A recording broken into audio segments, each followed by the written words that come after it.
What's happening, world? It's Kyra and Ben. We're back again. I know we've been on a little bit of a hiatus. We've had some really fun and exciting things going on.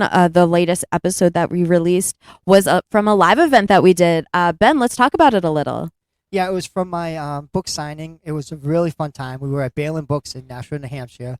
If you get a chance to go there, it's a nice little shop. Lots of fun. People are really nice there, and we had a good turnout. Oh, absolutely. Great book sales, great turnout, really great energy. We hope to do more in the future. It's really exciting. So we thank you guys for your patience. I know we haven't been doing as much as we have been in the past, but we're getting back on track now that we are fully in summer. And today we're going to kick it off with Prophecy. So back to some of our horror classics. This is what I would consider this a monster movie. What do you think, Ben? Oh, yeah, definitely because of the bear. The bear. So this movie was released in 1979, and for a movie that was released so long ago, I feel like there are still so many topical points that are being made, and I think that a lot of it still resonates.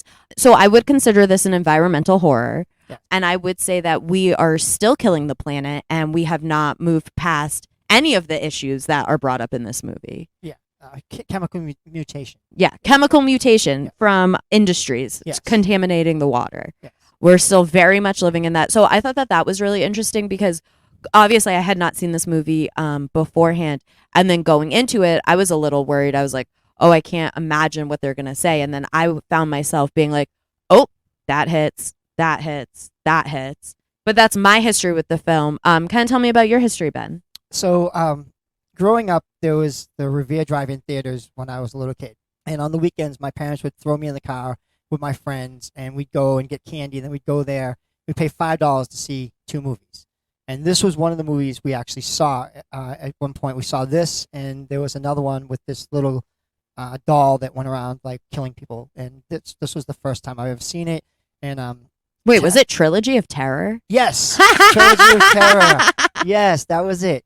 So I watched those 2 movies, and I watched this one. And if anybody watches Rocky, Talia Shire, who is Rocky's wife in the movie, is the star. She's the wife in this movie. Yes. Does she play a wife? Yes. Yes. I would say her role in Rocky is, I find, better than her role in this. Yeah, this was cheesy.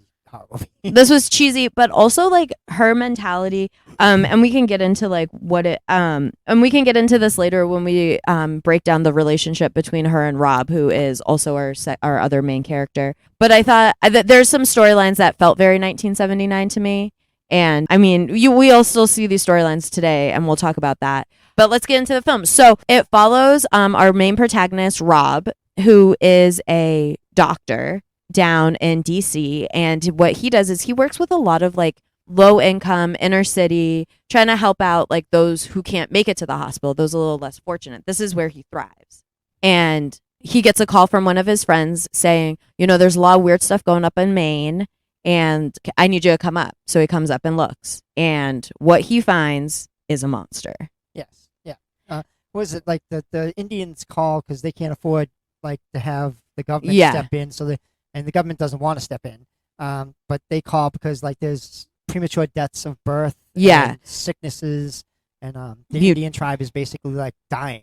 Yeah, they're getting wiped out, and they don't know why. So he goes up to investigate, and as soon as he gets up there, he's met with open arms from the sheriff's department, and then it is immediately what I find, and I think this is very true. So I think the movie does a good job of it. But then it's an immediate gut punch when we see the first interaction with John Hawkes, who is the leader of the Native American tribe, and the sheriffs and Rob. And we see Rob kind of be put in the middle, unsure of what side to take.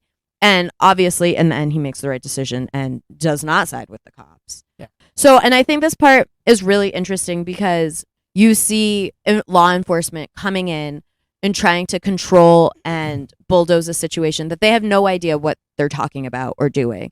And you can see John Hawkes and his people being like, we're here, like, we want to work with you. And they're like, no, you guys are violent. You're this, you're that. You're the ones that are doing this. You're killing us. You're killing yourselves. And I thought that was very interesting because we still see that today, I believe. Oh, 100%. It's also like, it's big business versus the little man. Of course. So like the Indians, like all through history, Indians have been like about nature. They only killed the buffalo that they ate, but then white man came and killed every single buffalo because they wanted the hides, and they didn't eat the meat, and it was a waste, and they wasted the environment. We still today waste the environment. Oh. We still today do all these negative things to hurt the planet, and the Indians are kind of like Gaia. Yeah. And like they're the ones that like take care of the earth, nurture the earth, love the earth, and we're kind of like demons. Exactly.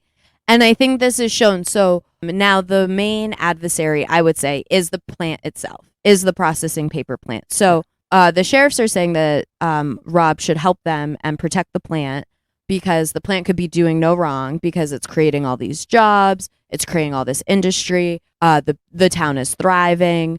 And then a subset of that is that this Native American tribe, whose land it is getting sick and dying. So when Rob starts all these investigations, and he actually meets up with John Hawkes, and they have a contentious relationship at first. Yeah. But then John learns to trust him, and he learns to trust John, and they end up working side by side together. So one of the parts that I thought was super interesting was when John takes Rob to meet the leader of their tribe, and he shows them the magical lake where all the fish are 3 times the size, and he's like, "This is important. This is special. This is what we've created." And I can understand that.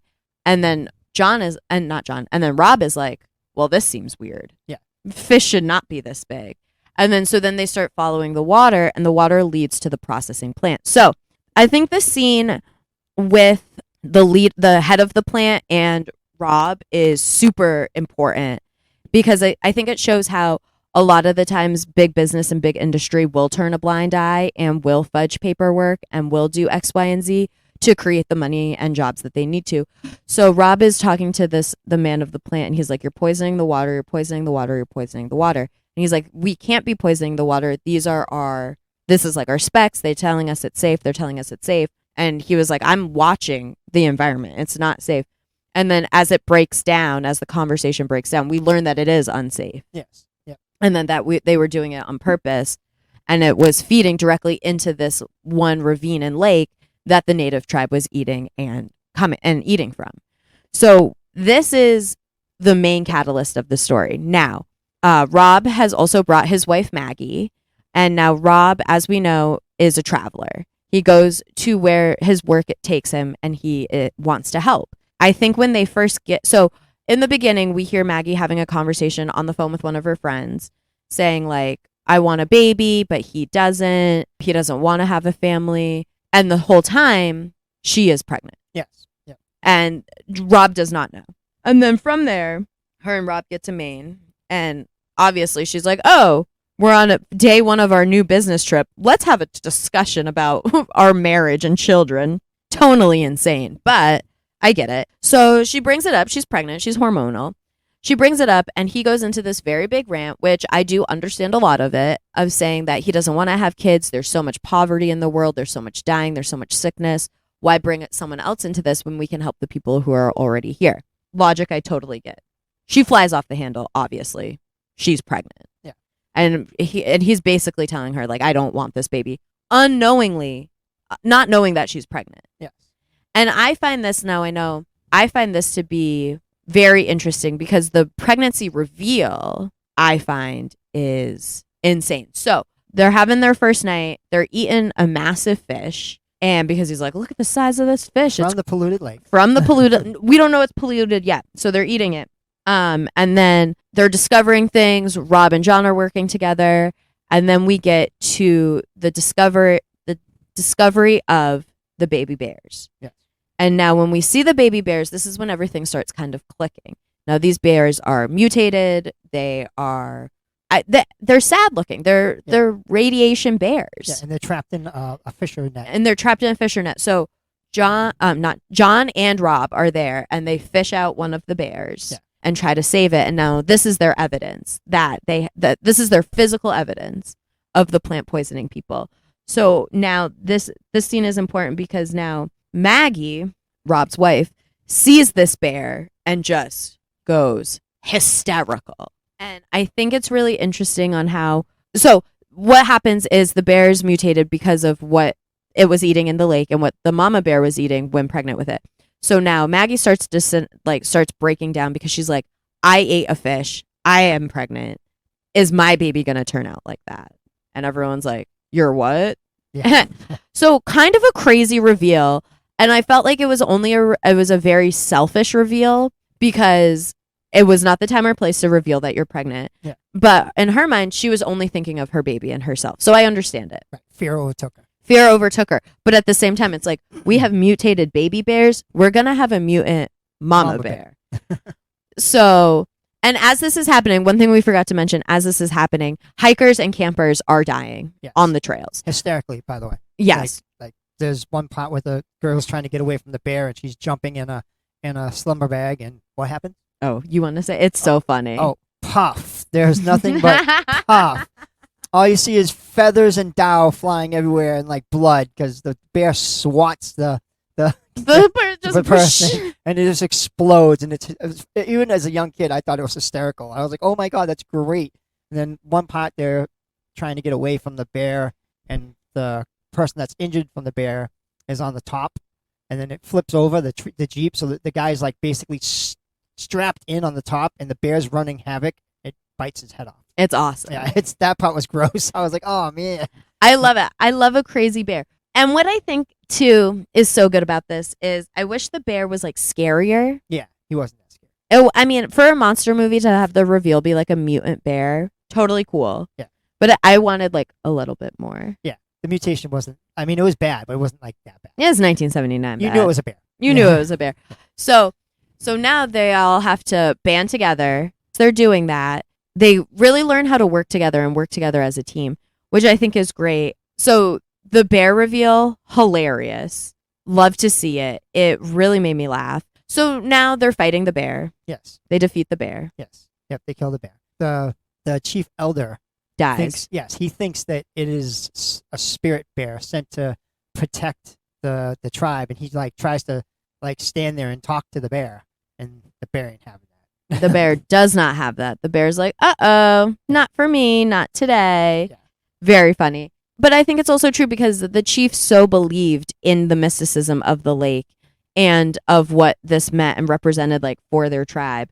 And I think we see a lot of that of like white culture ruining, and I don't want to use the word like tricking, but like using the naivety of an indigenous person with new technologies, I think is what was happening, because obviously, yes, giant fish and mythical things are impressive and important, and obviously they have a part in their like history and mythology, but at the same time, it's like you see people dying. Yeah. Like you have to know that people are dying. Yeah, and there was a lot of like contrast, like the Indians contrast the white man, the mother bear and her protection of the cub. It was kind of like Talia Shire's protection of her baby. Oh, absolutely. I mean, her baby wasn't born, and she was like all set to protect it and do whatever she had to do. And this mutant bear, who is basically like dying and like sick, would do anything to protect her cub. And like when the cub gets taken, she doesn't know what's going on. She just wants to protect her cub. So she's killing all these people, and it's not because she's like violent or just wants to kill people. She actually is trying to get her cub. Children. Yeah. So. And I think that's a very like animal instinct, and we always like hear it. And like now, like parents like adopt it. And it's like, oh, I'm a mama bear. Oh, I'm this, because like you want to. It's that instinct to protect your children. And I think when she loses her children is when she goes on the biggest rampage. Yeah. Yeah, and everybody pays. Especially the poor girl in the sleeping bag. That was hysterical. Oh If you my get a God, chance so to watch funny. that, you're just going to be like, oh my God, he's right. There's this Dow and blood. It's just really funny. It's really funny. The movie itself is not very funny, but this part is very funny. Yeah, that part was funny. So I really appreciated the movie because I think it really did talk a lot about what it means to be environmentally conscious and just conscious of like the people around you. Obviously, within like a New England town in the 70s, you're going to have a lot of that like prejudice and racism.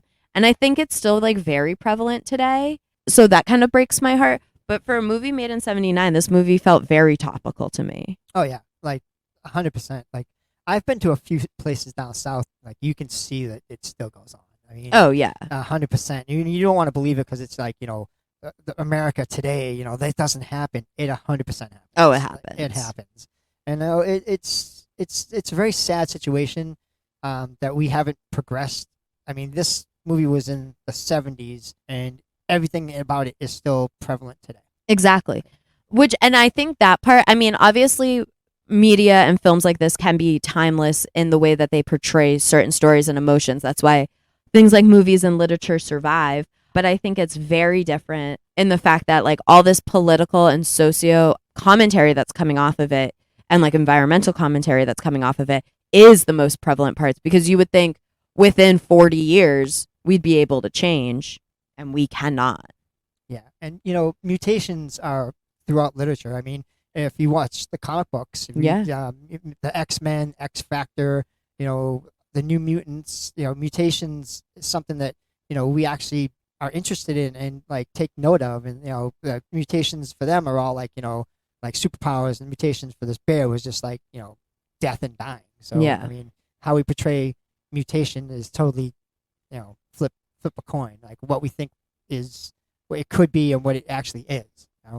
Absolutely. And I think that's a good distinction, because you could look at it in the sense, if we're relating it to that sense, we can look at it in the ways that, like, obviously this bear mutation is not the sought after kind of mutation, like you could say, like, is idealized in like X-Men and things like that. But then it was idealized through the eyes of the chief. He was like, this is a good thing for us. This is what we need. This is our coming. This is our God. Yeah. Nativity. Nativity. I can't pronounce words. I can barely spell. Yeah. Actually, nativity, I think, is like no, the nativity is Jesus. Yeah. And then if you're naive, then you have naivete. Naivete. That's the word of the day. No, but truly. And I think what this movie does so well is it makes you understand where every character is coming from. I would say sans the sheriff, because they're just built on hate and money and greed. But like everyone else, you see exactly where he's coming from. You see John Hawkes having this like very distrust of the cops and the white man, and being like, you know what, I'm peaceful and we want to work together, but I will fight you if you come at me. And we see that, and then we see the cops turning it around on him and being like, oh, well, you're violent. Yeah.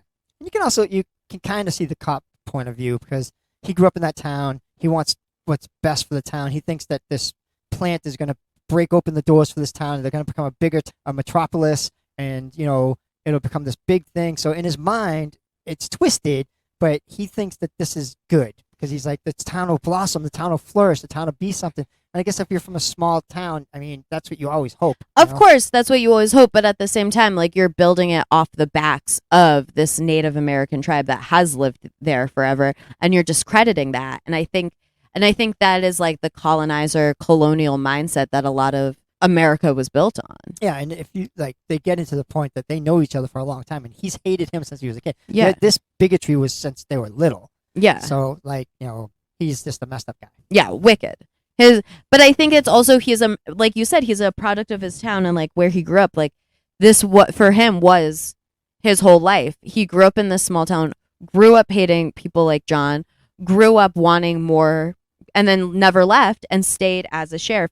And I think you can see that difference when you hear him and Rob talk together, because Rob has traveled all over the world. Yeah. He has seen all the different he has seen so many different things, so many different peoples. And you can tell that his view, and it shows the like mentality and the world view. Yeah. And how like if you don't leave a place, you're going to have a smaller mindset than if you do. Yeah. And like I said, I'm from Massachusetts, so we're very diversified up here. And I actually moved down south, and I saw people that lived down south their whole lives, and like the prejudice, like, racist. And I was like, wow. I was like, this is not for me, because I'm used to hanging around with, Latinos, blacks, Indians, Asians. And when I was down there, it was just like a totally different world for me. Oh, yeah. And I was like, oh, no, this is not for me. I got to move back north. Oh, absolutely. I think it's very much like a culture shock if you're not grown there, because like my dad is from the South, and obviously very different kind of like upbringing, a little bit more like modern, a little bit more like liberal. Obviously he's moved up north because he came to his senses. But yeah, I think it's a very different mindset down there. I mean, I remember I was just in North Carolina last summer, and you'll still see flags that say like the South will rise again. And it's like, rise to what? Like, what do you know what you're fighting for? Like, it's insane, this like way that people will cling to certain parts of history to claim that it's history, and it's like, no, that's just hatred and racism. Yeah. And we're not saying all Southerners are racist. We're No. not saying all Southerners are bigots, anything like that. We're not saying the culture is different in the North and the South compared to like how people view each other. Of course, but I also think like within America, there's a lot of like unlearning that we have to do, because I think there's like systems in place and beliefs in place that have been toxic and have seeped through. Like you can think one thing, and it's like, what is this way of thinking? Like, what is this way? Like, why am I thinking like this? And I think there's a lot of unlearning, and I think since 2020, collectively, there's been a lot of unlearning, which is really hard. And a lot of people are facing a lot of things about themselves and the way that they were brought up and their mentalities and like the media they consume and all this. And I just think there's a bigger push in that, which is exciting, because we need to be more open and like forward thinking. It's just obviously tough. If we're talking about this in a movie that we watched that came out in 79, here we are 40 years later, and it's still like not changing. It's kind of like, what? Yeah, 100%. I mean, if you look at it, the way people view things today is basically the same as the 70s. And we like to think that there's growth and people have like changed and developed, but there's really not. I mean, the understanding of women and the rights of women is still like a major topic. The understanding of each other, the different colors and races and languages is still a big topic. I mean, it's just nothing's changed. Nothing's changed. And I hate when I hear people say like, oh, this is the age of this, and oh, this is that, and like it's down on the white man. It's like, I don't ever, ever, ever, ever, will never, ever care about the collective white man.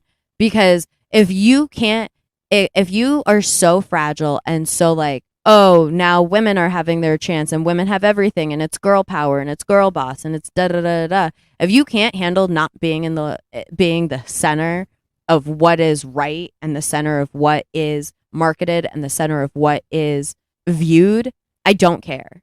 I don't care. You can't get out of it for 1 second. You've had hundreds of thousands of years. Yeah. And that's like this movie.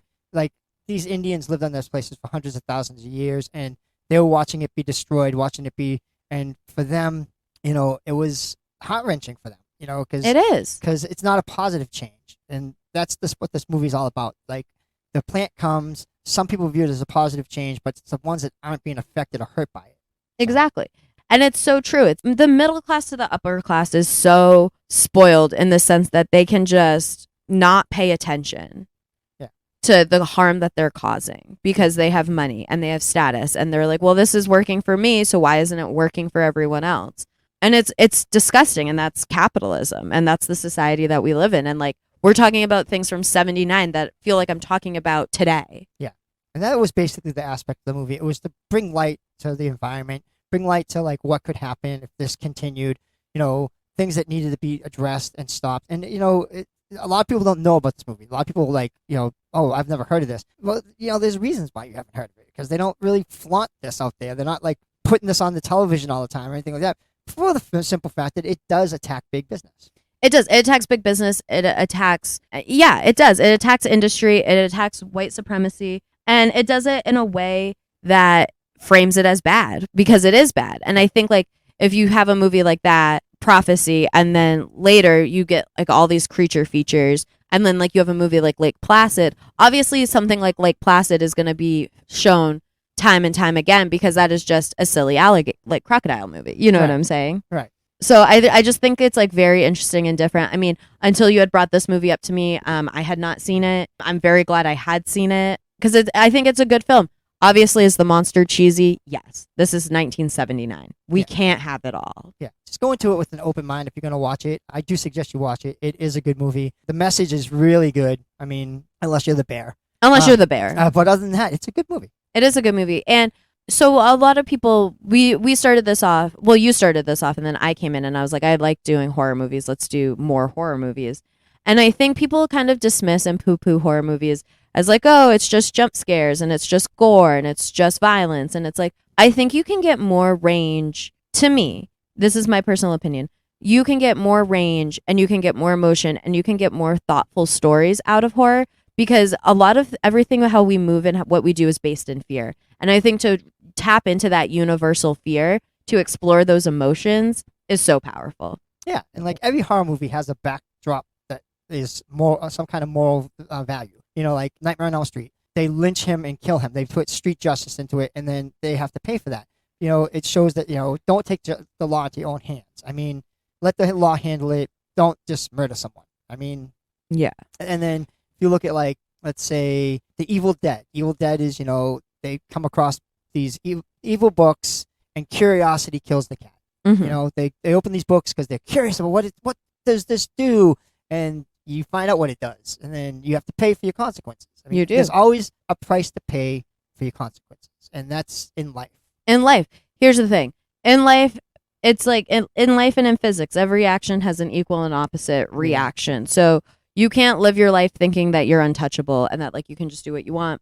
And I think that comes back to the plant because they were acting like they were untouchable and doing what they wanted because they were creating jobs. This film, absolutely watch it. I feel like I watched it for free on Prime or like Hulu. I don't know. It's on one of them. You can just like search and it'll pop up. I just like have one of those remotes where I talk into and it just brings it to me. So I have fancy Nancy. So fancy. So fancy. No, it's because I hate remotes and I'm like, they're all different. Why do I have more than one remote for my TV? It makes no sense. I would just like to say we just bought a smart outlet so that we can tell the Alexa to turn on AC. So I totally get it. You get it over here talking you get it. I love it. I'm like, hey, Alexa, AC. AC. Hey, Alexa, AC. And it's like the same thing. So I would highly, highly, highly recommend this movie. It's a fun watch. It's a quick watch. I would say it's a tight 90, and if it's not a tight 90, then it's like hour 40. I don't know. I love a short film though. Sometimes they can get long. We're about to cover some very long films, so if you're staying around, strap in, folks. Ben, do you have any last remarks? No, just I'm having fun doing this show. We really appreciate all the different countries that are listening to us. You know, besides the American public. Thank you guys, and thank you for supporting us. Yeah, thank you guys. We say it all the time, but we do this. And we're able to do this because of you. You guys give us great suggestions. You listen to us. You support us. And we have fun doing this. I mean, if I didn't do this, I would just, I think, go insane from all these thoughts that I have, just screaming into the void. You know what? It's an outlet for all of us. So. It is. And we really appreciate that you guys can listen to us and resonate with what we're saying and you appreciate what we're saying because that means something to us. It means that we're more than just what we are and we're all a community. And we're this Woz Happening community that we're creating. So as always, give us suggestions. We're a little backlogged on suggestions. So if you want a suggestion to really stand out, give like 3 points of why it's amazing and why we would like it. You've been listening to us. You understand our taste. You understand what we're looking for. And we love watching new films. This is the first American film we've covered in a while. And I know our next ones are not. Yeah. Yep. Nope, they are not. So we're looking forward to doing these. Keep those suggestions rolling in. Yeah, we love it. Thank you guys so much and catch us next time on Woz Happening.